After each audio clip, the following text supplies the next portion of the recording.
आप देख रहे हैं प्रयाग टाइम्स। मैं हूं अरुणेश मिश्रा, आपका स्वागत है। आइए नजर डालते हैं आज की ताजा खबरों पर फटाफट अंदाज में। प्रधानमंत्री नरेंद्र मोदी के बाद रक्षा मंत्री राजनाथ सिंह ने भी चीन को स्पष्ट संदेश दिया है कि भारत अब कमजोर देश नहीं है।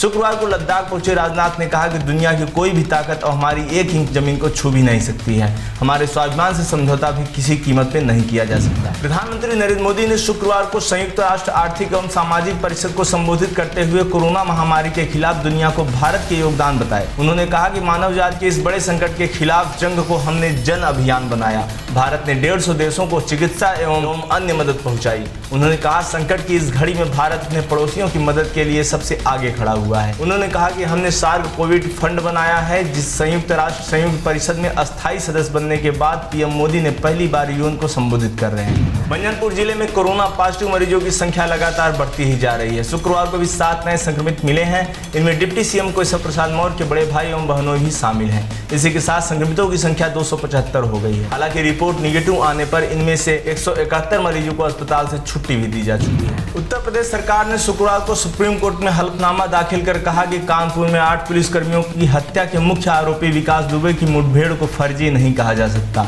पुलिस ने आत्मरक्षा में गोलियां चलाई हैं। सरकार ने कहा कि विकास ने उज्जैन में समर्पण नहीं किया था। अगली सुनवाई 20 जुलाई को होगी। गृह सचिव द्वारा दायर हलफनामे में कहा गया है कि यूपी एसटीएफ जब विकास को उज्जैन से कानपुर ला रही थी, बारिश और तेज रफ्तार के कारण गाड़ी दुर्घटनाग्रस्त हो गई। विकास ने मौके का फायदा उठाते हुए भागने की कोशिश की।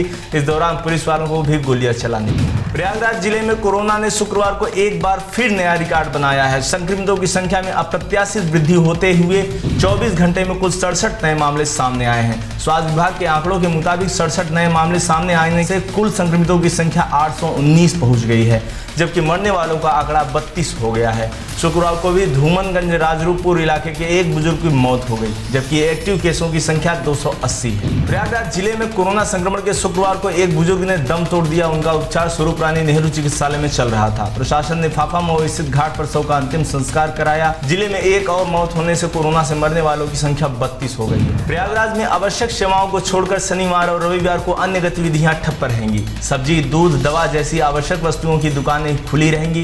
बंदी तथा कोविड-19 के मद्देनजर लागू अन्य पाबंदियों का पालन सुनिश्चित करने के लिए प्रशासन और पुलिस की संयुक्त टीमें बनाई गई हैं। सरकार ने अगले आदेश तक पूरे प्रदेश में हर शनिवार और रविवार को बंदी का निर्देश दिया है। यह बंदी शुक्रवार रात 10 बजे से ही लागू हो गई है। इस बाबत जारी गाइडलाइन में कुछ आवश्यक सेवाओं को छोड़कर अन्य गतिविधियां बंद रहेंगी। यहाँ शासन की गाइडलाइन को ही लागू किया गया है। ऐसे में इस दौरान बैंक तथा अन्य वित्तीय सेवाएं खुली रहेंगी। गाइडलाइन में उद्योग के अलावा सब्जी की मंडियां तथा दुकानें खोले जाने की बात कही गई है। शासन के साथ न्यायालय भी कोरोना संक्रमण को लेकर जारी गाइडलाइन का पालन सुनिश्चित करने के लिए सख्त है।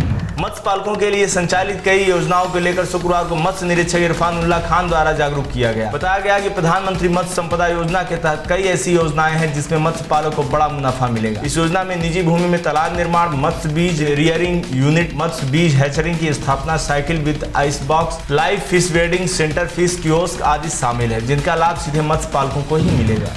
अमेठी के जामो थाना क्षेत्र की रहने वाली 56 वर्षीय महिला और 28 वर्षीय उनकी बेटी ने शुक्रवार को शाम लोक भवन के सामने मिट्टी का तेल उड़ेलकर आत्मदाह करने की कोशिश की। आग की लपटों में घिरी महिला वहीं गिर गई, जबकि उनकी बेटी आग की लपटों में घिरकर सड़क पर दौड़ने लगी। सूचना मिलते ही पुलिस ने दोनों के शरीर पर कंबल डालकर आग बुझाई और सिविल लाइन्स अस्पताल में भर्ती कराया, जहां दोनों की हालत गंभीर बताई जा रही है। इस मामले में जामो थाना में मारपीट व छेड़छाड़ का मुकदमा दर्ज हुआ था। माता साफ्य बानो द्वारा जो आत्मदाह का अटेम्प्ट किया गया लखनऊ में, उसी संबंध में अवगत कराना है कि 9 मई को गुड़िया पक्ष द्वारा और अर्जुन पक्ष द्वारा दोनों के बीच में एक नाली का विवाद था और 9 मई को दोनों के बीच में मारपीट हुई, जिस संबंध में गुड़िया पक्ष की तरफ से एक 323-354 की एफआईआर दर्ज हुई थी, जिसमें 4 लोग नामजद हुए थे। कानपुर कस्बे के मुख्य चौराहे पर शुक्रवार को अल सुबह डंपर की टक्कर लगने से मजदूर से भरी वोल्वो बस सड़क के डिवाइडर से टकराने के बाद पलट गई। हादसे में जताला पापड़ी इंदरगढ़ पुड़ी राजस्थान निवासी बस चालक सुरेश कुमार मोना 30 वर्ष की मौके पर ही मौत हो गई, जबकि 24 अन्य घायल हो गए।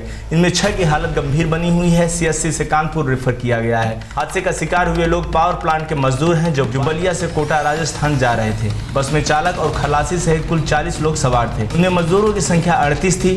बलिया निवासी रामदयाल प्रमोद वर्मा ने बताया कि रावत भाटा कोटा राजस्थान स्थित न्यूक्लियर पावर प्लांट के सहयोगी कंपनियों में मजदूरी करते हैं।